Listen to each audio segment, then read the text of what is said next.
Okay, so hello, YouTube family. We are back here with Sue. We are at the 1 week mark post Sue's awakening ceremony. She was here last Friday, and we are today, May 31st, 2024, with the 1 week integration interview. So, Sue, if you would, I'm going to ask you repeat your name and your age, and then remind us of what your intention for ceremony was, please. My name is Sue. I am 59 years old, and my intention was to release my fears and clear my blocks and open my chakras and be open and ready for what's to come. Okay, perfect.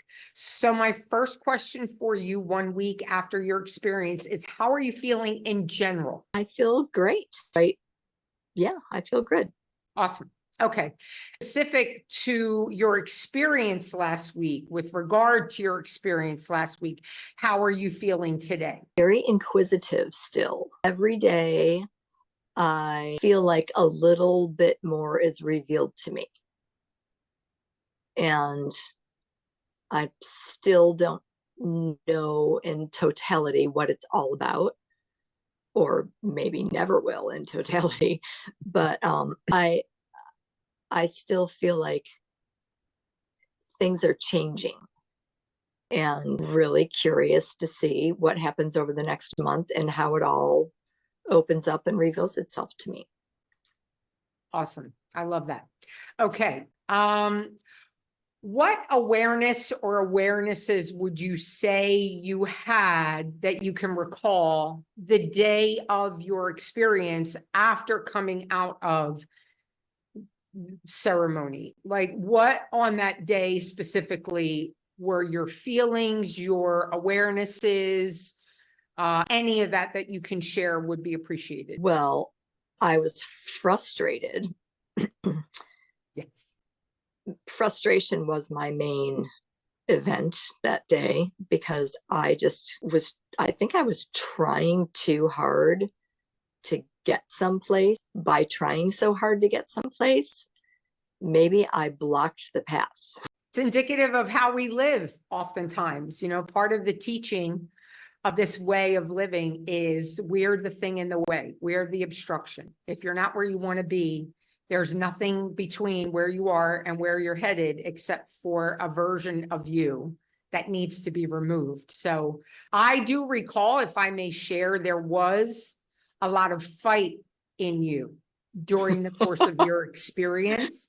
And I even shared with you afterward that I have never, in almost 8 years of doing this work with other people, I have never experienced someone fight themselves, fight the way forward so arduously as I witnessed you fight the experience that day. It was very unique.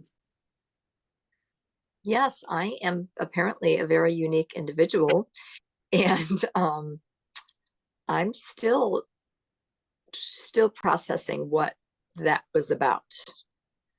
And because my intention was to be open and open up, and it seemed like I was maybe doing everything I could to prevent that from happening. It's the power of our mind, for sure. I am continually aware in this work, always reminded the power of our psyche, the power of us and what we think to determine our life experience. So that's fascinating.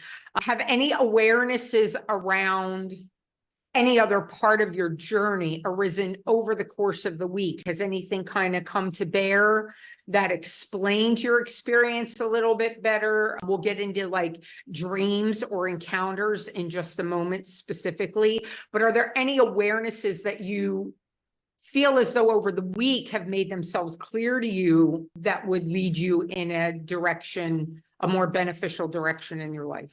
Not in particular, but I have a lot going on right now, and I'm getting ready to go on a big trip for a month.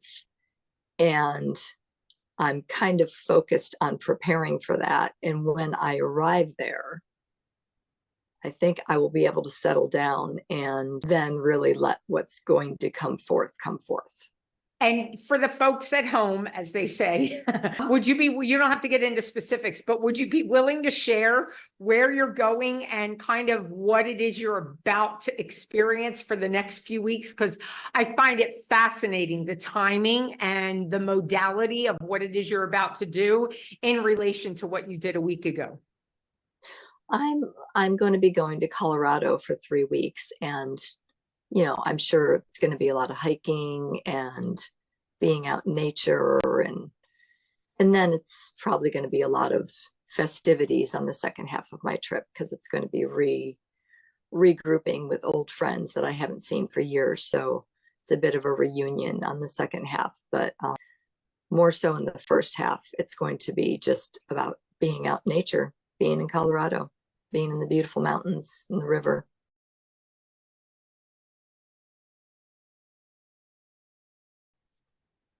I love it. The mountains are powerful masculine energy, as I know you know. I'm just sharing this for, general information for folks who may be watching this interview. The mountains hold profound masculine energy, and I like to say that nature is not just the blueprint for us as humans in terms of our experience, but it's also the cathedral.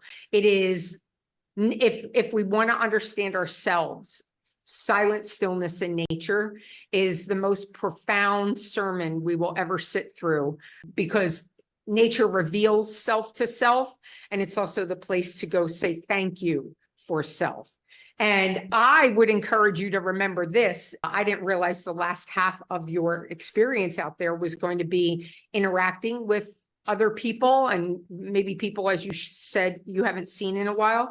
But I just want to remind the folks at home that there are no others. What we perceive as other people are really just, at the end of the day, mirrors of ourselves.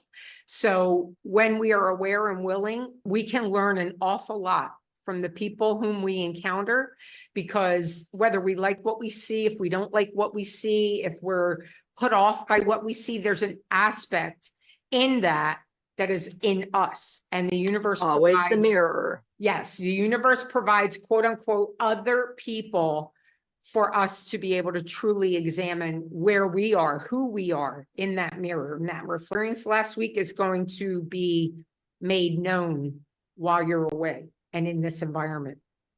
I believe you are right. Okay.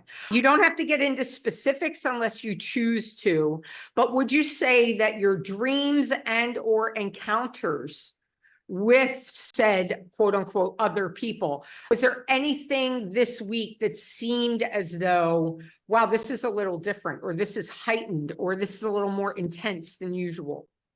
All of the above. Okay. Heightened, intense, and whatever else you said. Yes, my dreams have been off the charts, weird. I don't really understand them, but I've been writing them down.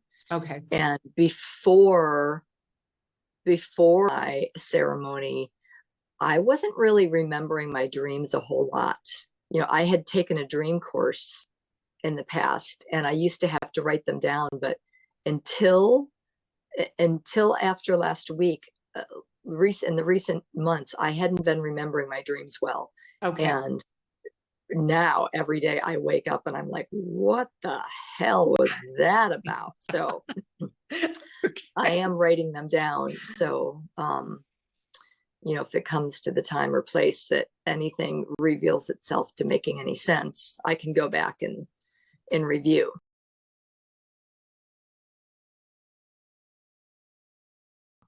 Okay.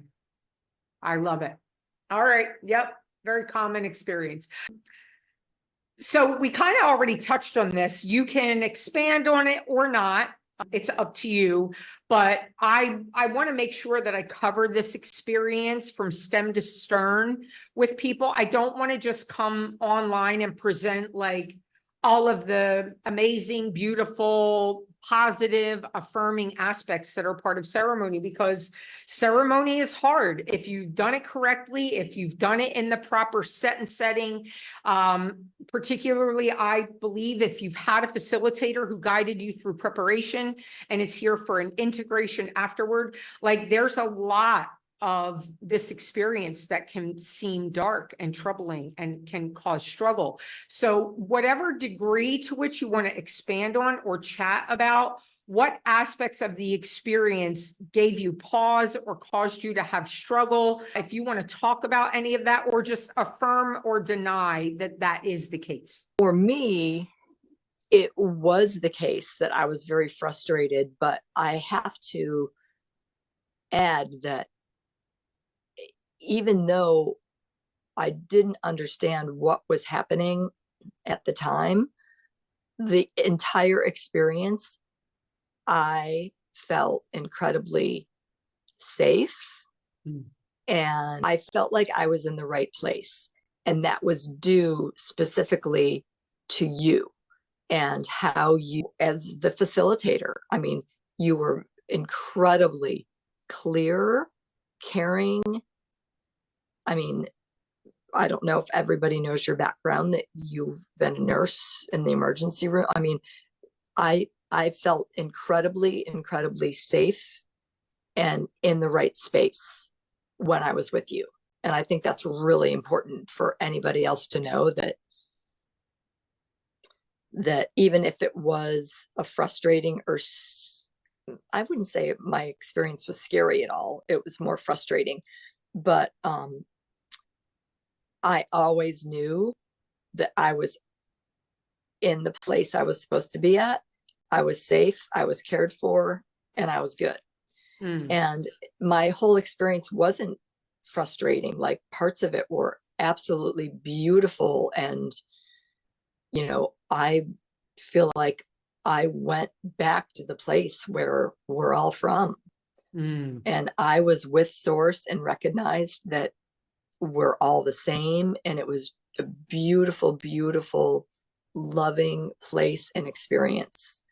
So I'm not even sure if I just answered your whole question, but yeah, for sure. And I was just, the next question is, what aspect of the experience, if any, brought you comfort? So you kind of already tapped into that.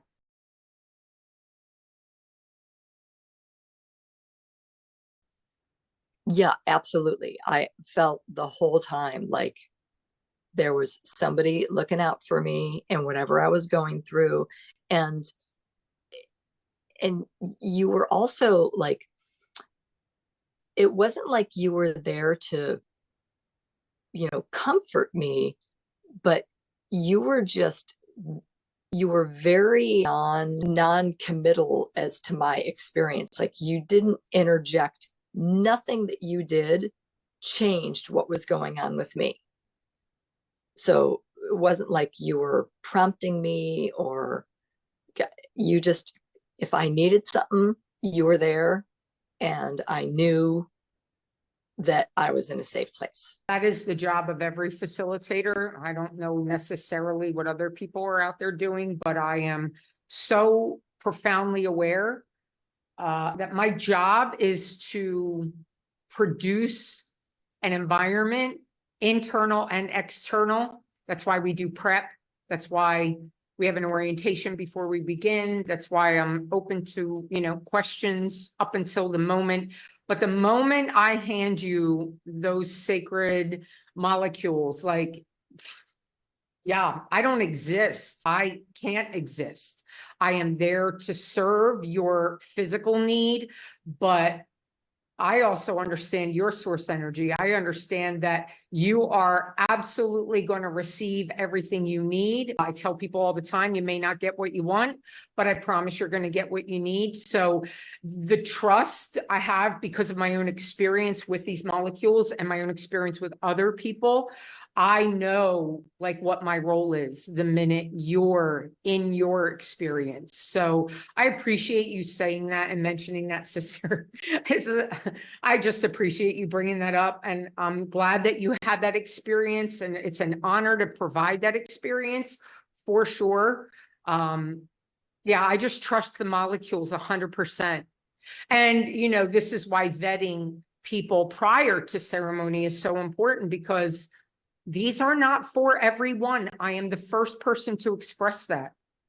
But if they're for you, and facilitation and you're, to be somewhere safe, secure, serene with an experienced facilitator. I know my role. I know my job, and my job is to get out of the way as soon as I've done. That was very clear. Yeah. Okay, good. Good. I'm glad you had that experience. So what would you say, if any, are your main takeaways thus far? Is there anything off the top of your head that you would say, in spite of still waiting for information to come, there's this thing that I now know about myself, my life experience, what I'm headed into in the future, anything that you can clearly quantify and say, I got this out of it thus far that I know is different.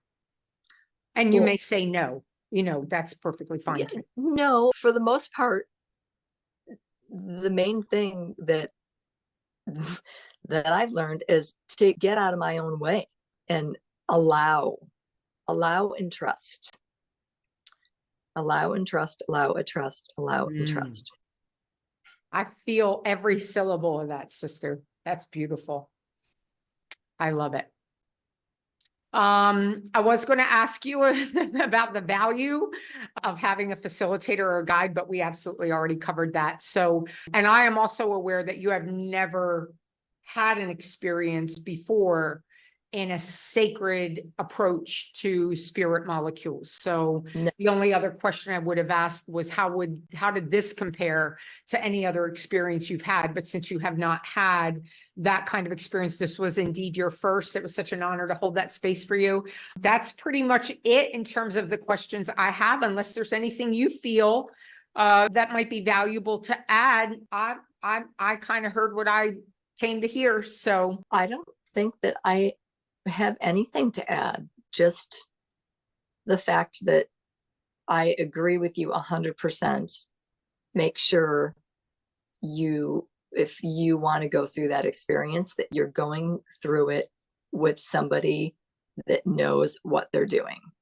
And you clearly do.